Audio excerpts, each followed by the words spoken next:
Welcome to the Whiskey Congress. Honest, open talk dedicated to speaking the truth. Whiskey Congress is back in session. Steve and I are doing the quarantine thing. So, how you doing, brother? I'm doing good, man. Definitely doing the quarantine thing, but we may continue to give this Zoom a run if I'm liking like the it. Zoom thing. I like the Zoom thing. I mean, Everybody gets to see our faces and our bald heads. And our bald heads, and I've got a reason to be shaven. I'm not looking like David Letterman, 5 years ago right now, because I know I have to look something that resembles presentable. Yes, I have a shotgun behind my head, for which I offer no apology. Or Ben Roethlisberger right now, by the way. I mean, you don't even have to. He looks hideous. I saw him again, like a couple days ago, talking about the Steelers drafting a quarterback. And I'm like, not that Ben Roethlisberger was ever a big thinker. Well, he did say that he's not shaving until he feels he can throw a quality NFL pass. So who knows what trips that on means. his beard. I don't know. I mean, he's a big, strong guy. I think that, before we get all into this, I mean, it's a little early, and we will talk about the NFL draft a little bit later in the show. Although I suspect that Roethlisberger is probably a little healthier than people are thinking, just based off of some of the, whisperings among the people in the know. I've got a couple of friends that do some training stuff out in Arizona, who, on pretty good authority, think that he's probably a little bit healthier than he's letting on, the Steelers are letting on, and things like that. So it'll be interesting to see how this all plays out. I'm assuming he's in Georgia now, right? I know he has a house out there. No, I think he's yes, you're right. He is. And the only reason I know that is he did something charity related with where he was, and he donated a bunch of money and stuff to the local stores and whatnot. So okay, all right. So we talk about awkward moments and racial issues in America on our show a lot. One thing that hasn't gotten a whole lot of attention because of everything going on with coronavirus and all is NASCAR driver Kyle Larson was doing a virtual race and dropped an N-bomb as casually as I've ever heard it used. He ultimately lost sponsors and got fired, and it was just weird. I mean, we talked about it a little bit, so I'm sure you've heard it. Yeah. What I heard was just he starts off going nigger and then starts talking about whatever. It was so. Yeah, it reminded me of the scene in Super Troopers where they're saying meow to the guy that they pull over, and they're who's just high as shit, right? No, that guy wasn't high. Remember that guy? Okay. They had just pulled him over for speeding, and they're just trying to see how many times they could sneak in the word meow into the conversation casually, and that's just kind of what it felt like. I mean, it just he just kind of drops it in there, and again, I don't know who he was talking to, so that doesn't help. I don't know if it was directed at anyone in particular. It just he drops it like that's his fuck. He's just like, you know what, this is better than me using the word fuck, especially around the kids. So I'm going to drop this instead, which was really insane. And I got into it a little bit with not got into it, but had a back and forth with someone on Twitter just today. There were two kids on TikTok. TikTok is an app where, you shoot a little scene and then you can change it and add special effects relatively easily. That people also say is a Chinese spying app, but which I believe, by the way. I'm not on TikTok, but anyway, these two kids on TikTok did a video where they basically put the word nigger in a sink. Hey, today we're making niggers. First we have black. Yeah, pretty black. Yeah. Next we have don't have a dad. Don't have a dad? Yeah. Yeah. And then we have eat watermelon and fried chicken. Fried chicken and watermelon? Yeah, that's pretty good. That's yeah. Next one is make good choices. Let's see. There's nothing there. Next we have rob people. Specifically whites. Yeah, they do that. Last one is Go to jail?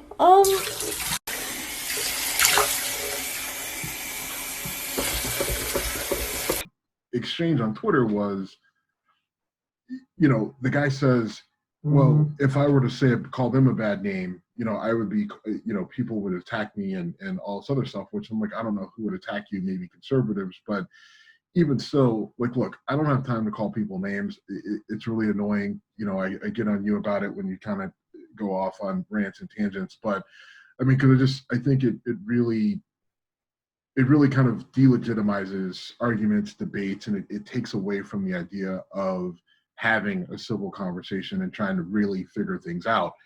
But ultimately, people who like this, Kyle Larson, these two high school kids who made this video, there are people who don't have my frame of mind, and they will drag them. They will make sure that they will make sure that they get known on social media. They will make sure that their sponsors know. And in these kids' case, like their school found out, they've been, suspended and expelled from school. I'm sure wherever these kids end up at college, someone will find out and make sure that everybody on their campus knows. I don't have a problem with it. You say stupid shit happens.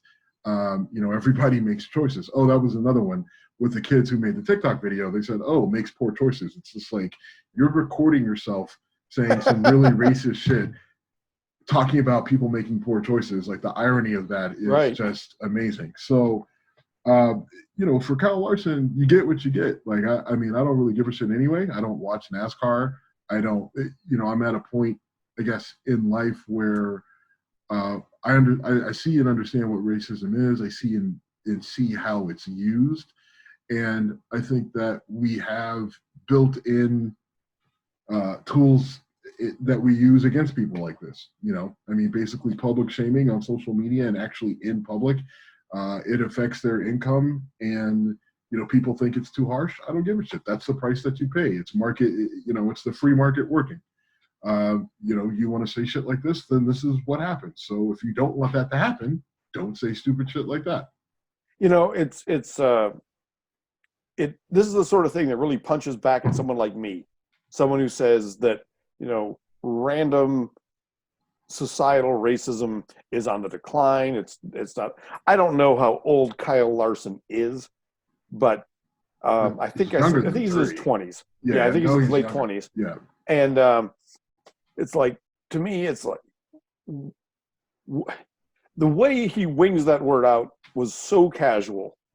This is not a once in a lifetime use of the word, and he probably grew up with it, or just whatever, adopted it, or whatever. Which, I mean, it's even, it's hard to me, that makes it worse, right? Right. I mean, it's just whether he grew up with it or adopted it over time, and who knows, maybe, and he hasn't come out with a good explanation. It's not like he was saying, well, I was listening to music and this is right. It's just, and the way he said it again, it wasn't a part of a song. It just flowed out. Threw it out there. Yeah. It seemed way too natural. I mean, I'm the first one to say, if it's part of a song, okay, you can't be offended. When Josh Allen got drafted and shit was floating out there about him tweeting, But I mean, Josh Allen's situation was a little bit different. He was tweeting rap lyrics. And I think Josh Allen was like 14 17 or 15. Yeah, 16, 15, whatever. Right. But I'm just saying that at least there is an explanation, like, this is not your common vernacular, not your common use of language. It was you quoting a song. Kyle Larson was just in the middle of a race, probably upset with something that happened, and there's his word of choice. Yeah. And that's pretty fucking revealing. Yeah. I mean, he probably doesn't have anybody black on his team. Safe bet. Right. Safe bet. And the really awful part, so I heard someone say, and this was kind of funny but kind of gross too, is, NASCAR is trying to improve their image, across the country. And the follow-up was, and there's probably people who just became Kyle Larson fans because he's spewing racist bullshit out there and, getting away with it, or in this case not. But being a racist should not be a sales point. Right. And I you don't want to paint with the broad brush. I think you do want to, you have to point out racism when you see it, and let whatever happens. But at the same time, you don't want to paint these, we don't want to put out these large, broad brush You're ideas. saying I shouldn't judge NASCAR folks in fair, but having spent as much time in West Virginia and the Carolinas as I have, I'm trying to be objective here. I know you are. But I mean, come on, work with me anyway. All right, I'll drop it here. But as the white guy in the conversation, I will say this is a pretty gross thing, and whatever happens to Kyle Larson, I feel zero sympathy at all, and fuck him. Yep. And because you turn left really fast, good for you. There's another guy named Kyle who can turn left really fast, who will fill in your shoes pretty quickly. So fuck off. So moving into politics, Trey Hollingsworth, Republican congressman from Indiana, basically. I'm sorry, 1 second. I got a little bit of a kid issue here. Okay. I'm going to put us on pause for a second. All right, I'll do the same. Hold on, kid. I'm paused. All right, I'm recording again. Okay. All right, so moving on from Kyle Larson. And my adventures in dad life. Adventures in parenting, yes. Trey Hollingsworth, Republicans congressman from Indiana, essentially said, we need to get the economy restarted, and if people are going to die because of it, that's a shame, but it's more important to get the economy restarted. Well, fair. I mean, it is, but I mean, I think it's worth going through and actually quoting him, just because of what he said. I mean, it was pretty obnoxious what he said. And look, the economy is critical to everyone's survival. Right. We need to get it up and running, and we have to balance it against. We have to do a proper threat assessment of the coronavirus. Has that been done to this point? Some places yes, some places no. And we can have the circular argument about how it was handled at another time. But I think that statements like this aren't good, where he says the social scientists are telling us about the economic disaster that is going on. Our GDP is supposed to be down 20% alone this quarter. Hollingsworth said, it is policymakers' decisions to put on our big boy and big girl pants and say it is the lesser of these two evils. It's not zero evil, but it's the lesser of these two evils, and we intend to move forward that direction. That is our responsibility, and to advocate that is to insult the Americans that voted us into office. We can use the best of biology and economics to enable as much of the economy as to operate as possible while we work to minimize disease transmission. So he kind of cleans it up there at the end. And he says basically it's there. And what he's trying to say is, what he's saying is essentially what we said, that you have to balance the greater good of getting the economy going so that people can survive economically against what the threat of the coronavirus is. Now, the way he presents it with the lesser of the two evils and no evil and zero evil, things like that comes across harsh, but he's not wrong. He just needs to phrase that a little bit better, I think. Okay, but the concept, all right, so we obviously live a couple miles apart in Ohio. Ohio is talking about starting to reopen May 1st. Mm-hmm. And we don't know what that means. Governor DeWine has been, I don't want to say evasive because I'm not trying to be critical. I think he's done a great job and I'm still standing with the guy. But we don't know what starting to reopen means.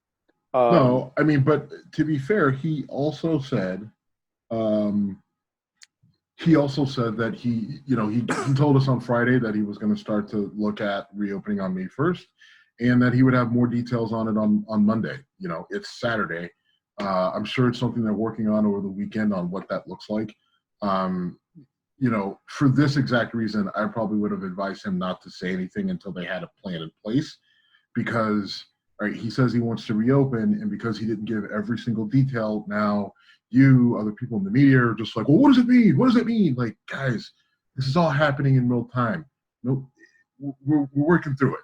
Like he needs a minute to figure it out. He came to the decision that May 1st is probably the thing to do.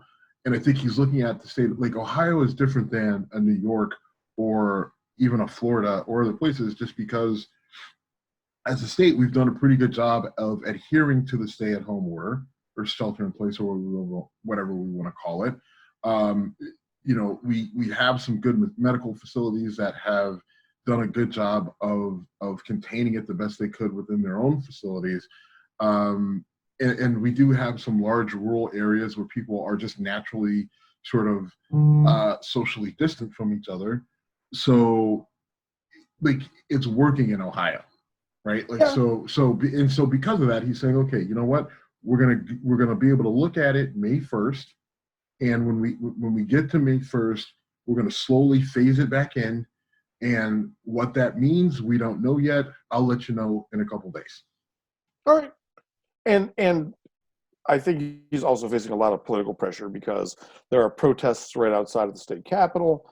The nature of the protests, which are occurring in the capitals of Michigan, Ohio, Indiana, I think Virginia, it's the protesting to me is almost comically dumb, because clogging up the streets and violating social distancing rules to prove that you're not going to allow the state to, put their foot down on you is just misguided.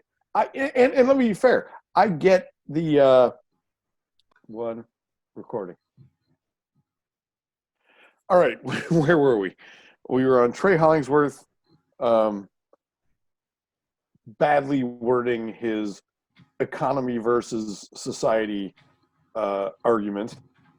But I agree that there is an economic component to this, and responsibly done, I'd love to see things start getting back on track. I mean, I am really annoyed I can't go to a bar and get a drink. I understand why I can't, but it's just a crazy time. I mean, you know me well enough to know that if I was told you can't do a whole bunch of things you would normally do, but bars are still open, I'd be a mess. Yeah. I mean, because you would just be like, all right, well, I'll just go to the bar. What the hell? Might as well go to the bar and drink. And I can look at the social interactions that would occur and say that would be dangerous. I acknowledge it, and I think actually bars are going to be one of the last things to get reopened, which might be good for me from a personal standpoint, but also from a logical standpoint is probably the right thing to do. I think department stores and other things where social distancing is easier to maintain need to be the first wave, and I'm not sure what the Trump administration or the governors have in mind, but I would hope and think that would be their logic. Just be patient. You'll find out. Right. I think, like I said, from the governor's standpoint, that's all we're really worried about. I'm not really too worried about what's coming from the president because it's not really his job to tell us what to do in Ohio. And that's not no. I mean, it's not a knock against him and all his bullshit, but I mean, it's just that it's not. The governor has to figure it out, and I'm sure, like I said, he and his staff and his team are working on it, and they'll figure it out this weekend, and they'll let us know Monday or Tuesday.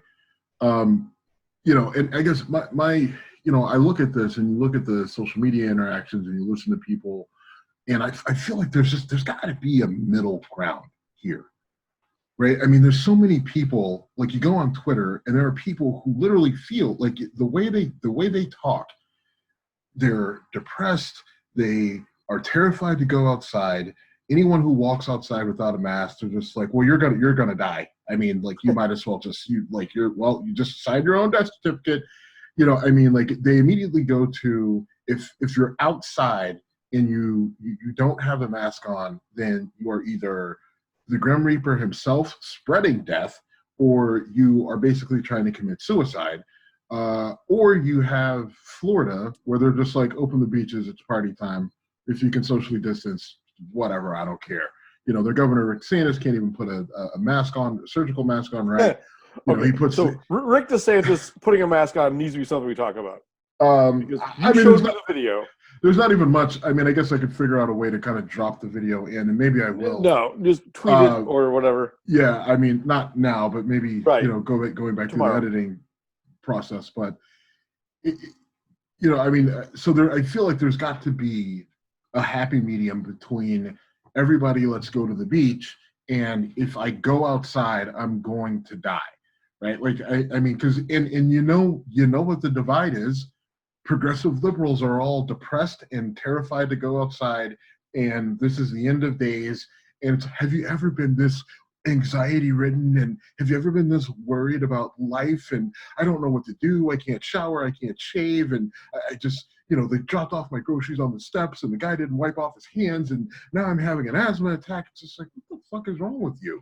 You know, I mean, like, yes, this is like, this disease, this virus is serious, but at the same time, like you're a healthy functioning adult. Like you know, like yes, the disease is we're still trying to figure it out, but at the, what kid? Yeah, that's the part that frustrates me is just, you know, you have the people in whether it's Texas or Florida that just don't give a fuck and they're just going to do whatever the hell they want to do, including just, you know, like the governor opens the beaches.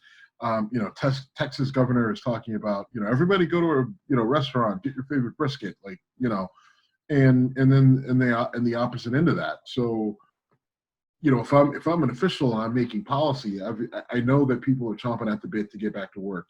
People are chomping at the bit to get out of the house. But I also know that the reality is that we don't have a vaccine for this. So that's one way that you would slow it down. We don't have really an effective treatment that we all agree on to stop this once people get it, as another way to slow it down. And so by opening everything up, even if you do it slow and even if you do it through a process, you at some point in time, you're going to see a rise in those cases of people getting it, and then therefore a rise in deaths that correlate with that. And so that's the part that, as a governor of your right mind, like that's just the reality of it. And so how do we deal with that? You know, knowing that we're going to see a bounce back. And the other half is how fast can we get a vaccine, and how fast can we get an effective treatment that we all agree on? You know, I think one of the biggest, from a technical standpoint, one of the biggest things that could really change this is there an antibody test?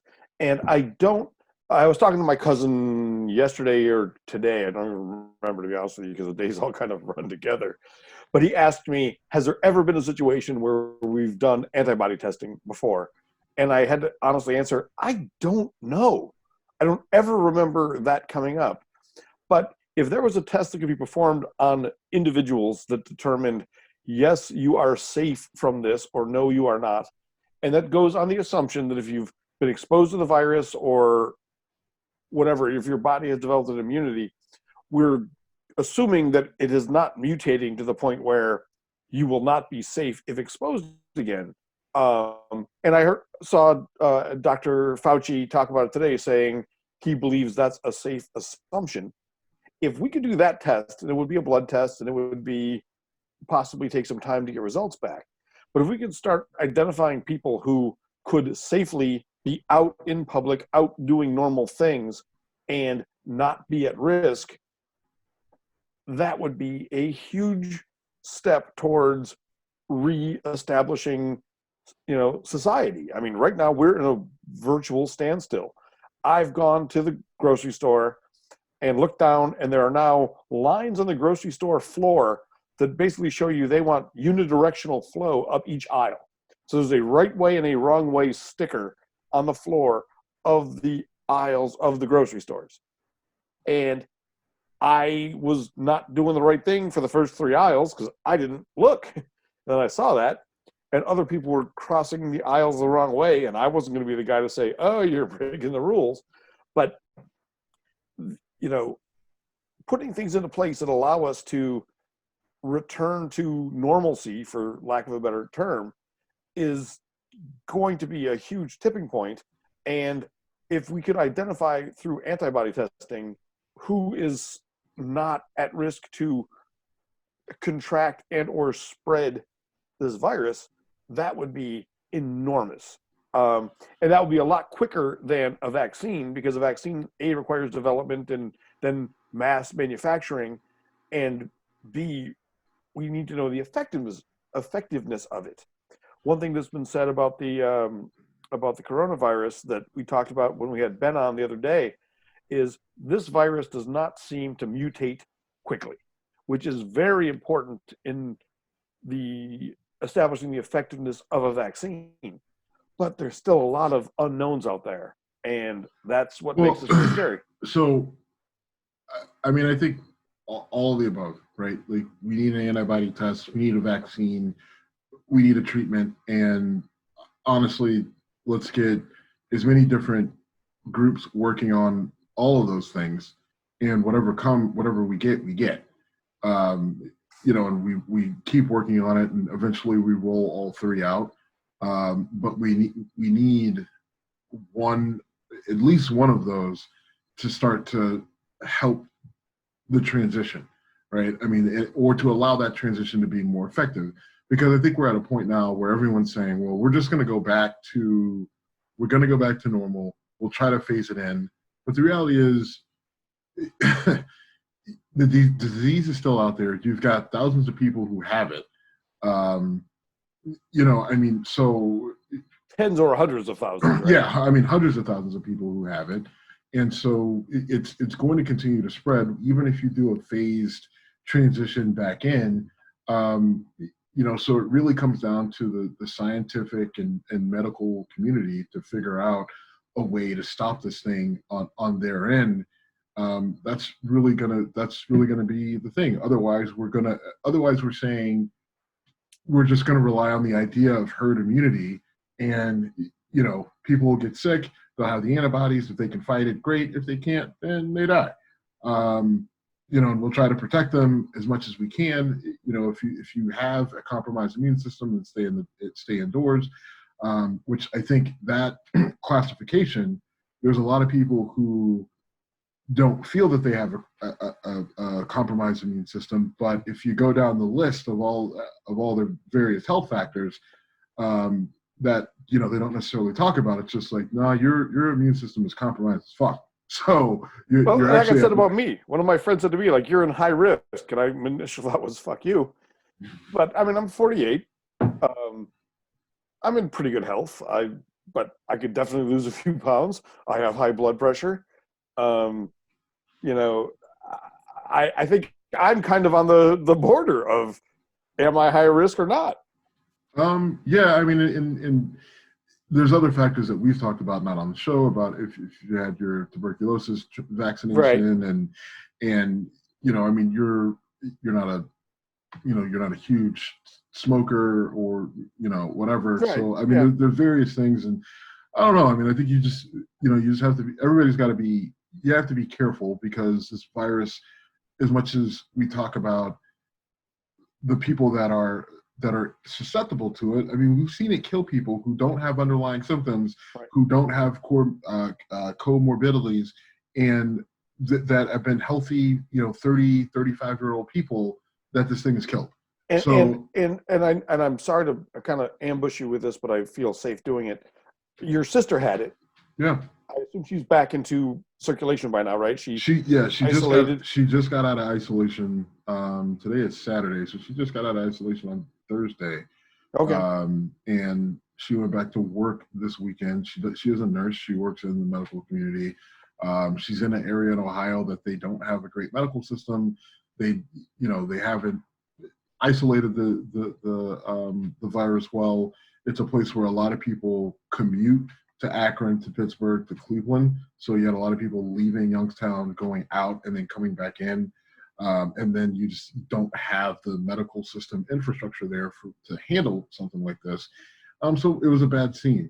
And she definitely has some risk factors that had a lot of us concerned. And, fortunately she bounced back. She said it's still incredibly hard to breathe. She said her chest just feels as if someone has a vice grip on it, and it's slowly but surely that's starting to release a little bit over time, but it's just a bear. And she's fighting through it, and I applaud her for going back to work, because I'm sure there's some fear, there's some concern, but I mean, she's jumped back in and, doing her thing, because one, that's how she gets paid, and also it's the right thing to do. And she cares about the people she works with, and she cares about the patients. So, she is back in there fighting the fight. But yeah, it was definitely scary when I got that call. She was like, "I have it." She sounded like death. I mean, she sounded. Yeah, you called me and you told me. She did not. You were sound scared. Good. Yeah, I mean, she just sounded bad, and she was trying to be optimistic, but that was nerve wracking. And I've got a friend. Her name is Marla Massey. She's a comic in Cleveland. She's a friend. She's a nurse or nursing assistant, and she's been deployed to New Jersey, and she's dealing with a bunch of stuff. In fact, I'll probably tweet out if you want to throw a few bucks her way thing on my newly established side Twitter account. But Marla she's scared. I mean, she's going from Cleveland to New Jersey to be in a COVID hotspot, and putting out that she's gonna jump in and be responsible and do what she can to help people. But at the same time, it's scary because she's going to the front line. So Marla Massey, thank you for doing that. And I will reach out to you personally off this. But if you want to follow her on Twitter, it's Marla Massey, and I'll tweet out her information. And she actually has a request to, if you can throw her a few bucks because she's dealing with some personal stuff. Great. But you brought up Rick DeSantis and Rick DeSantis reopening beaches in Florida. I think as far as risks go, and I'm speaking a bit out of technical background, a heavily sunlit place is a low risk place for viruses being spread. Ultraviolet rays do tend to kill viruses quickly. I used to have a business that used ultraviolet rays to kill viruses and bacteria, which did not do well for me from a financial standpoint and is a bit painful for me to talk about. But that aside, if people can go to the beach and be responsible and keep safe distances, it might not be the end of the world. Bro, it's Florida. Then there's Florida, right? Florida being Florida, right? Well, I saw a video. I saw a video of a postcard out that said, "Keep a gator's length distance between you." Yeah. Which I got to find an image of that. But yes, it's Florida. And what do we talk about? Florida, Russia, and Ohio provide way too much entertainment, not necessarily in that order. Yes, in the world of the internet, social media, and YouTube, and things going viral, those three places provide a great chunk of what tickles people's fancy. Right.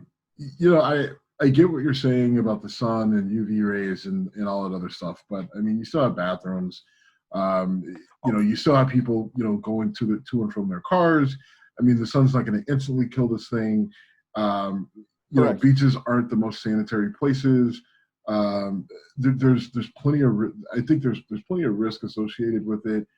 And if you need to get to the beach that bad, then so be it. I mean, listen, at some point, people have to be in control of their own sort of situation. So if you want to risk it, risk it. I mean, just be aware. I think if you're a person that, he reopened the beach like today or yesterday or whenever it was, and you had, thousands of people on beaches in Florida almost instantly. And so if you're one of those people, okay, fine, but then you just need to be aware of kind of who you're around, right? Like you need to think about, going to see your mom or your grandmother or, right. If your boss is older or whoever, you just need to kind of think about who you're going around, and you need to be conscious of what you're doing in public if you decide that, all right, fine, I'm going to go to the beach and I'm going to hang out with all these people. In theory, yes, you should be able to social distance on the beach, but people don't. Yeah, and personal responsibility and logic are a huge factor here.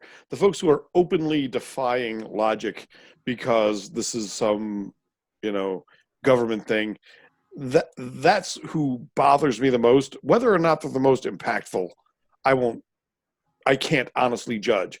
But the people who willingly do dumb shit just because, I'm going to prove that this is all the government, blah, blah, blah, are the ones who drive me nuts the most. Now, we talked about Florida, we talked about Rick DeSantis, and in a normal news cycle, there would be a lot more attention on Florida and in particular Andrew Gillum. Andrew Gillum found himself he ran for governor against Rick DeSantis, lost narrowly.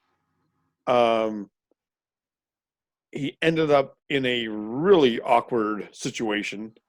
All right, hold on. I don't know why you're. Well, so Andrew Gillum didn't, obviously he didn't win the race for governor, and about a month ago he was at a wedding, and at this wedding he, obviously has some drinks. Well, not obviously, because if you don't know, then you don't know. But he had some drinks at this wedding, and goes back to a hotel room, continues drinking, continues partying. One of the people he was in the hotel room with. Seems like they may have had an overdose, or they drank to the point where they needed medical attention. So the police, first responders, come to the hotel room, and Andrew Gillum, former gubernatorial candidate, is passed out completely naked on the floor with vomit next to him, and there's another man, a male escort, who is passed out on the bed.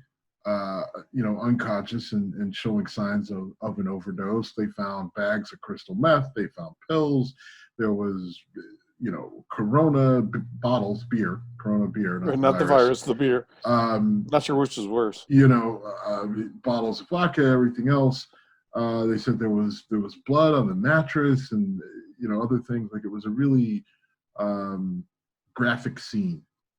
So the problem that Andrew Gillum has is, like, listen, sounds like a party that went a little too far, but Andrew Gillum is married to a woman with, 2 or 3 kids. 3 kids, yes. So the problem he's got is domestic at home. Like, not only were you cheating on me, but you switched teams to do so. Obviously bad look is an understatement. He has since decided to go to rehab. And step away from the spotlight. And I think for him, this coronavirus stuff happened. This story broke like the week of March, like 18th, 17th, something like that. And that's right around the time that this coronavirus stuff really kind of picked up. And, states started to shut down. I know Ohio shut down like March 19th. 15th. It was before St. Patrick's Day. Yes, it was, but I mean, I think in terms of like my job and everything else, right. And then what's figuring out who was essential and all that stuff, like that stuff really started to come down like towards the end of that week. But, so a lot of this got lost in the media, and so I don't want to harp on it because I hate, when people find themselves in these situations, you don't want to beat on them to a degree. Right. I agree. Because obviously he's dealing with some issues. Like, is he struggling with his sexuality?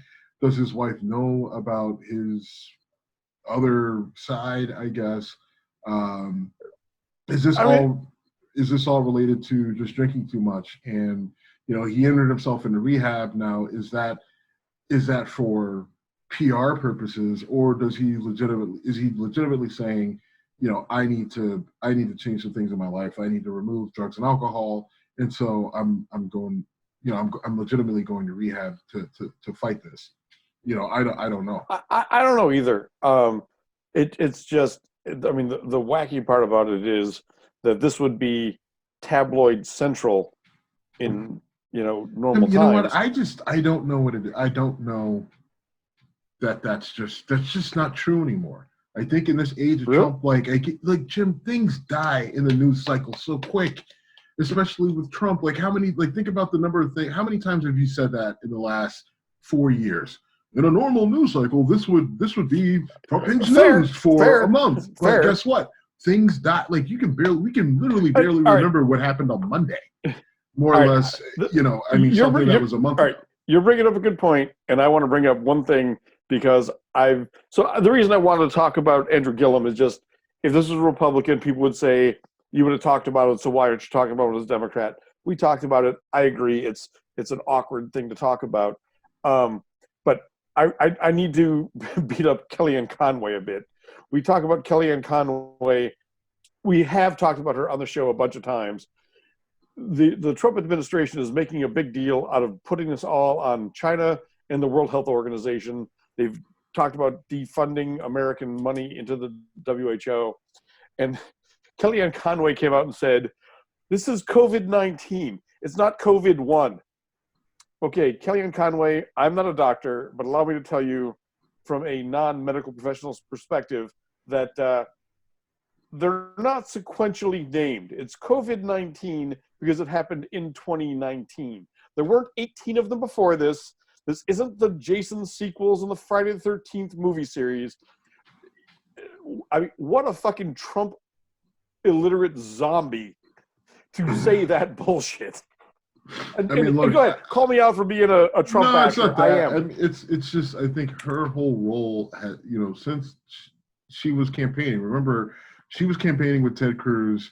Ted Cruz realizes that he's not going to win, so she jumps from Ted Cruz to Donald Trump, and her whole job with Ted Cruz was to bash Donald Trump. While she jumped ship, she ends up going and joining Trump. She doesn't like her background. That's her background, is just to spin. But the problem is that she's not doing a good job of it.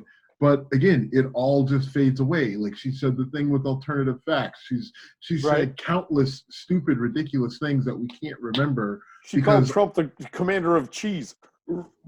Okay, I don't even know what that reference is. Commander in chief. She called him the commander of cheese. I understand what it's supposed to be. But what I'm saying is, the news cycles are flipping over and turning so fast that something pops up and you're like, that's a big deal. And then something else pops up and you're saying that's a bigger deal. And then that happens so many times throughout the day, throughout the week, throughout the month, that these things get lost. And that's why I'm pounding on it, because I don't want her to escape that, because it's not COVID-1 is so dumb. It is dumb, but I think at this point in time, I just think that there's more, with this administration, you really have to start to drill down. They're going to say whatever they need to say in front of the cameras to what they feel alleviate the situation, right? Whatever gets them, whatever they feel gets them out of the hot water. Like Trump will say whatever, Kellyanne Conway will say whatever. Pence is going to be his robotic self and just go, read off the teleprompter that was pre-written for him. And that's not that much different than any politician to a degree, but I mean, they're with the blatant lies and, the fabrications and just the clearly you don't know what you're talking about, you're making something up. They take it to the next level. But the reality is with them, we know that's what they do. We know that's their MO. And even conservatives are at a point, well, yeah, they do that. So you have to pay it. Don't worry about, don't listen to what they say. Pay attention to what they do. That's sort of ridiculous, especially when you're talking about the president of the United States and how much power his words hold. But at the same time, they're right. You do have to look at the policies. You do have to look at their actions, because that's where we have to hold them accountable. And that's where you can get the most traction with, this is why this guy is bad for us as a whole, right? That's what matters to me. If people want to attack them over the dumb shit that they say, go fucking nuts. But ultimately, we have to look at their policy. Is this effective? Is this helping people? Is this hurting people? Is this not doing anything? Is this just putting money into corporations' pockets? Is this just putting money into Trump's pockets? Those are the sort of things that we really have to focus on. I don't give a shit about the dumb shit that they say. All right, I do, because I think that we've allowed it to get a society to get dumbed down to the point Society was fucking stupid in the first place for fucking electing this guy. It's gotten worse. It's gotten worse. It's not any worse, Jim. It's just it's the same fucking stupid people. It's the same stupid people. That people haven't gotten dumber.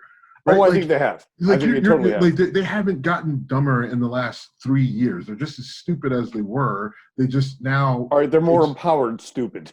Okay, they're more empowered, but you arguing with them doesn't like you arguing you argue with them, and even the way you're saying, oh, I'm holding her accountable. No, that's not like you have two people arguing to each other, and at some point it's hard to figure out like who's got the upper hand there. When you allow dumb to go unchallenged, you start accepting dumb. Is my point. Okay, I mean, sure, that's true. And look, I think a lot of what you're saying is trying to check me. You're trying to say, it's not to check you. I just don't give a fuck about Kellyanne Conway, right? Like, what's her role? She's a spokesperson for the president. Okay, I mean, who had that role for Obama? What was it? What was Sarah Huckabee Sanders once said? She hopes to be remembered for being truthful and honest and transparent, and she was replied to by our girl Stormy Daniels, who you and I both still want to talk to, who said, "I want to be remembered for being a virgin." So I'm on Team Stormy here. Well, no, I mean that's a little bit different. I mean, Sarah Huckabee Sanders was the press secretary. And Kellyanne Conway's all right. I don't know. I don't know what her role is. But whatever it is, like she's not great at it. But I think I put more on Sarah Huckabee Sanders and the responsibility of her to actually relay the president's message. Like what his tone, his thought process, his agenda, all of that is the job of the press secretary to relay to the press so that they can get it out to the masses, right? So when the press secretary openly lies, right, and just is like lies and blocks, reasonable questions and doesn't actually say anything, and they do a worse job than anyone who's held the position, except for the 5 people before her who did the job. Actually, I think there was only 2. Yeah, it's right? Spicer and Mariucci or no, not Mariucci. You know what I'm talking about. The guy that was only there for 10 days. All right. So let me bring it back to that a little bit. So Trump apparently wants his name to personally appear on the $1,200. People are calling them stimulus checks. I don't think that's really the right term, but Trump wanting to put his name on those checks to me is hilarious and egotistical as fuck. Now, I'm a well-established Trump basher. Do you think I'm being unfair? To a degree. I know Trump did say that he wants his name on the checks, but I don't know if that's the actual reason that these checks are being held up. Knowing how the government works, I highly doubt that the checks are ready to go, ready to be cut, ready to go in the envelope, and they had to stop because they have to get Trump's name on them. You and I both know the lack of efficiency that's going on with the government. So I think that someone as conveniently is using Trump as cover, because I just don't believe that that's like adding his signature stamp to that check is not complicated. It's not like right. even for the federal government. So like even if he wants it, I don't really give a shit. That's not why these checks are being held up. They're being held up because like basically overnight, the government was responsible for pumping out $1 trillion, and now they're trying to figure out how to get it to people in a way that, using like a relatively archaic way to do it, right? Like, yeah, everybody still uses mail, but in reality, this would be a hell of a lot easier if we were doing this via direct deposit. Which it is being done for a lot of people. I haven't got. I know, but you still have millions of people who are getting checks via the mail. Can we agree that if the president insisted on having his name attached to it, we've had this argument or this debate a bunch of times, but the old if Obama did it, if Obama said, I'm going to send you relief money, which is more accurate than a stimulus because it's not a stimulus, it's relief money. If I'm going to send you that, but it has to have my name on it, and then Democrats were going out there saying, you should be appreciative of Obama because Obama did this, there would be riots in the streets. Yeah, I completely agree All that. right, so I'm being fair. Okay. That's all I Yeah, wanted. to a degree, but I think you and I both know that yes, it's ridiculous for Trump to roll his name on it, and for him to put it out there. Okay, that's on him. But we both know that that is not what's holding these checks up. People Okay. are throwing that Okay. out there as that's what it is, but we both know that's not what it is. I think all right. I think we can agree on cause, effect, and actuality. But I want to call out the reality that if this was being done by a different administration, the response would be markedly different. All right, it's getting late. It's just like Obama just would never like. That's the other I part know, of he that wouldn't. argument. He just would never fucking do it, right? Like, and that's like I fine. couldn't even imagine. Like, this isn't an attack on you or even. It's just that some things that Trump Come at me, does, bro. I got the crane going on here. Don't fuck with me. right? I mean, but some of the stuff that Trump does, even if it's innocuous, even if it doesn't matter, like just Obama's just not that type of guy. Right. Correct. It wouldn't come across. So some of the arguments are so far, like the whole if Obama did it, it's just like Obama would like that's so like we'd have to be in a completely different universe for that to even be a possibility for it to cross Obama's mind. You know, I mean, I agree with that. I'm just, I'm. you know I'm what I mean? more, Like and we're I'm like, more- you know, people were just like, well, if Obama had fucked a porn star, it's just like. and paid her off. And I mean, it's just like okay. Oh, and speaking of which, yeah. Oh, here we go. Oh no, I'm terrified right now. No. I've not been more scared since So- swimming in the ocean with a shark. No. So, Michael Cohen, Trump's former attorney, yes. that is now in prison, Now out. is now out. Yes, he on house arrest, but out because of coronavirus concerns. Coronavirus. All that coronavirus set you free. All right. We're running up on time, and we did want to talk NFL draft, and I'm really curious about this NFL draft. Yeah, I mean it's a different setup. Obviously, I mean in the NFL, I think they're Who's doing going to boo Roger Goodell? Well, I heard a rumor that he's actually going to have booing audio in his basement. Typed in booing. They're gonna pipe in the booing sound. That's actually kind of funny. Which I think is good. I mean, I think Actually, it's hilarious. Roger Goodell has a good sense of humor, and Roger Goodell makes $24 million. No, I think it's $44 million a year. Is it 44? I think it's I don't know. 44. It's crazy. He Anyway, makes a the point crazy is, amount. it's you can boo me for way less than that. Yeah, I mean, you give me 10% $2 million of a year. you give me and boo the 10% shit of out of what me. he makes, and you can. I mean, shit. I'll let you fucking piss on me in bed. I don't give a shit. Well, that's a different issue that we don't need to get into. I'm not really. I mean, Pete sucks, but I mean, it's just like if you're paying me that type of money, Please, I don't.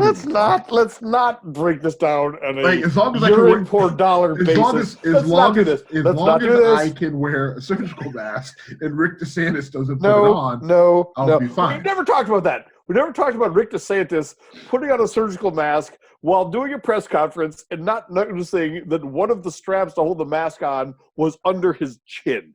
We did not talk about that. I don't So know. that happened. I'm gonna try to edit the video and edit our video and see if I can drop it in and figure out if I can Do figure that. it out. So sorry for But regressing. anyway, but so right. so we got way off track with me getting pissed off for $2 million, but no, why? With the NFL We're doing draft, so well, Steve. I know. With the NFL draft, it will be different. So Roger Goodell is going to be filming from his basement. Deion Sanders, I believe, is going to be filming from his basement. And by Deion Sanders, you mean Santa Claus who can run fast. I mean, prime 'Cause that time. dude's beard is white. His beard. Okay, fair, Jim. But so are you saying? So you're calling Deion Sanders old? Yes. Which is I'm older. He's older than me. okay. He's older than you. Would you challenge Deion Sanders to a race right now? Would I challenge him? Sure. Would I win? No. Okay. I mean, is there anything physical that you would challenge him to? That you believe you know what? Until I fuck my arm up, I could outbench Deion. I could outbench him. Fuck Deion Sanders, and you know what? Fuck you, Steve. You're laughing at me. Whatever. Okay, maybe. I mean, maybe. But I could.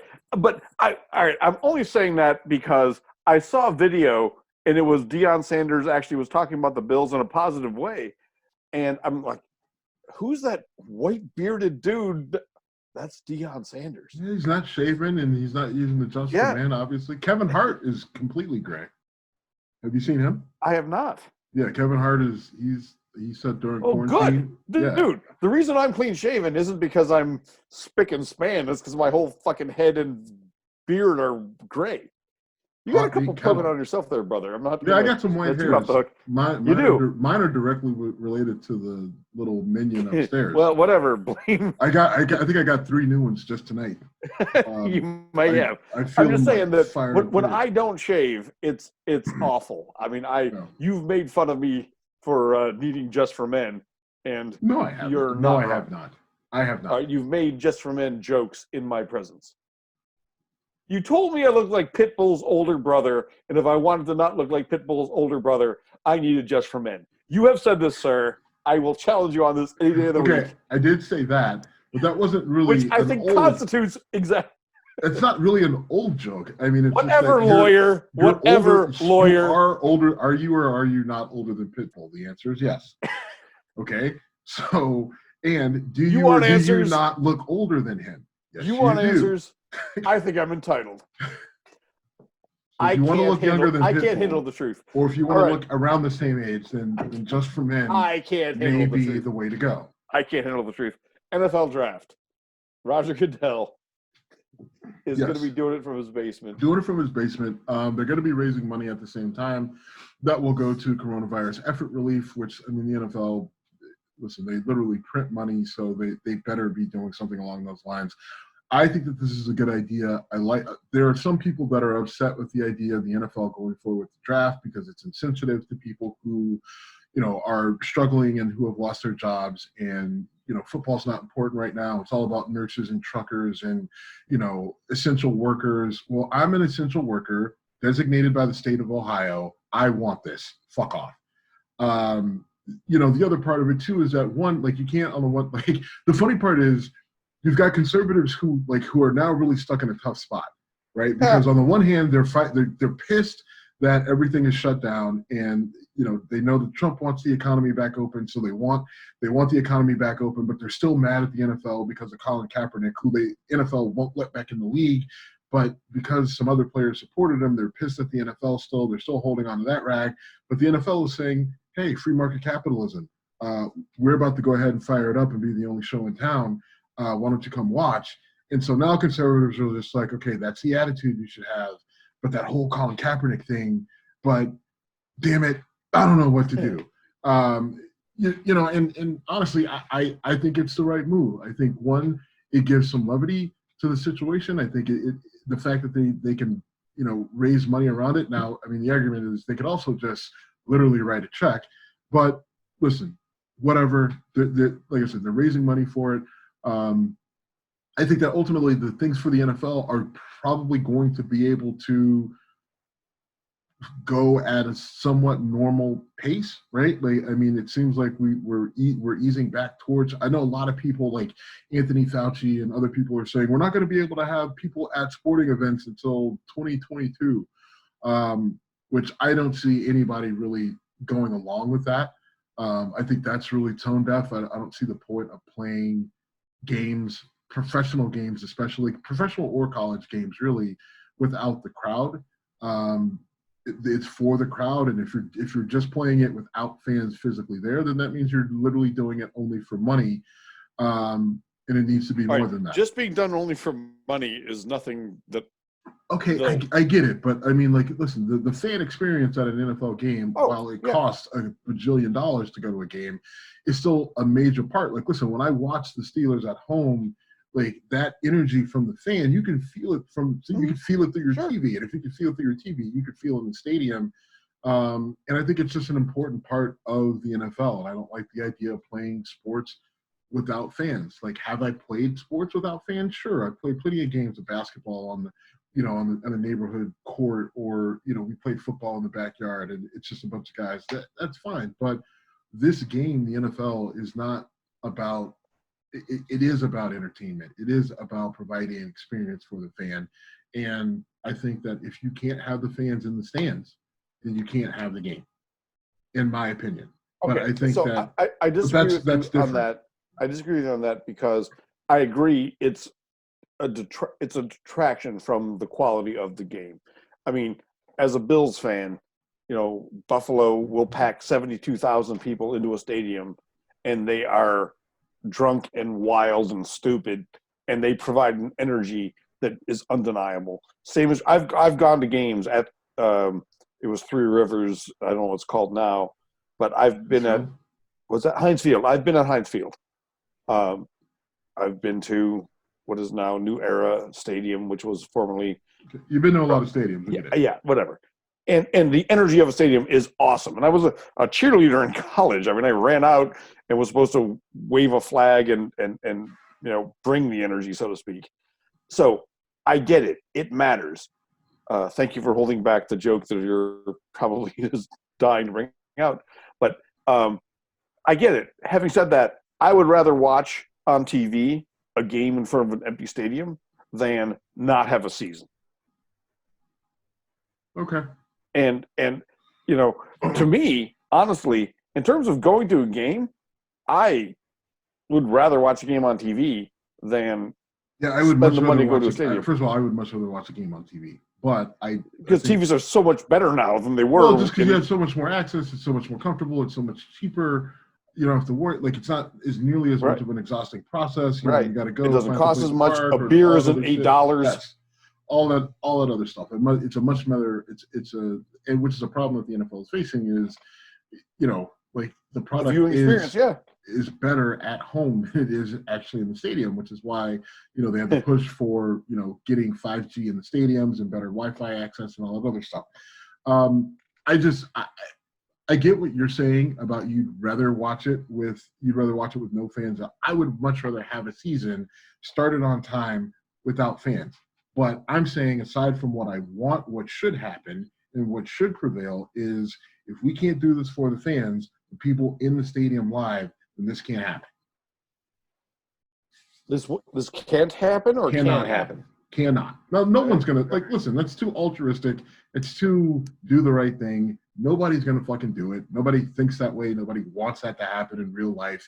And that's not the way it'll shake out. What will happen is one of two things will happen. They will play the games without the fans, or they will put the fans in and say, coronavirus be damned, somebody figure out a vaccine. First down. After reviewing the medical data, we've decided you can come to the stadium. First down. All right, we should wrap this up soon, but let's bring it back to the NFL draft. So the draft is going to happen. Now, the draft is an event that you and I both love. I mean, we've watched it together, portions of it together, for the last 5 years or more. I'll never forget you picking me up in an Uber to go to get some drinks and watch the draft, and I lost my fucking mind over what the Bills had done. We can skip that. But this year, I'm so glad it's going to happen because, like you mentioned before, it's a distraction that will keep me entertained for 3 days. Yeah. And you'll actually be watching what's going on in round 7. I will. Yes. And, even with neither the Bills nor the Steelers, our respective teams having a first round pick, I'll be watching just to see who goes in the first round to know what's available in the second and third. Well, yeah, I mean, that's the important thing. I mean, I think, I watch the draft intently. I pay close attention to it because it's something that I enjoy. There are certain people who will, bash a guy like me over it, just like, oh, if you paid this close attention to the market and the economy, you'd be a billionaire. Fuck off. Right. It's just like I have my priorities, things that I enjoy. Like I fucking work, I take care of my family. I do pay attention to the market. I am invested. I have multiple accounts. You have a high-end smoker that makes some phenomenal meat. Yes. So, by the way, thank you for that. 2 weeks ago, you cooked an awesome dinner for me. So thank you. You know what? And so what sucks is I was just gonna do something simple like a pulled pork this weekend, and then it fucking snowed. And I'm just All like, right, I'm sorry for derailing, but that's fair. Fucking A. Yesterday, there was snow on my truck. I woke up this morning. The snow hadn't melted still. It finally melted eventually in the middle of the day, but it's like fucking Cleveland. April 7th. So I don't know. I might do a small roast somewhere on the smoker. Let me know. But yeah, so and it should be good. So I'll let you know. But like I have plenty of other interests. So like yeah, I pay close attention to what's going on in the NFL. I also play in a high stakes fantasy league that I've won and have won way more than I've put in. So I mean, listen, I don't feel the need to defend myself. I enjoy it. I'm going to watch it closely. I always have, and I'll have even I'll have more energy vested into it this year than maybe even in the past. Although my schedule hasn't really changed that much. I'm still working half the day, and then the first part of the morning I work with my daughter and her kindergarten stuff. And so then I get dressed and or I get her taken care of, and then I get dressed, go to work. And then come home, do dinner, and all that stuff, start all over again. So my schedule isn't that much different. There's just less places to go when I leave the house. So well, my schedule is radically different because I'm not flying to Memphis and working for 2 weeks, and I'm and the social aspect is just dead. It's killing me. I mean, literally between me and you, that's basically all we got. Yep. All right. Before we shut it down. No more before we shut it down. I'm starving. I gotta go. I gotta eat. All right. So do you have a Steelers second round pick guy of choice? Because I have a Bills one. How about this? Why don't we do a NFL draft special at some point during the week? Go get food. Good talking to you, brother. All right. Talk to you. Good to see you. All right. Out.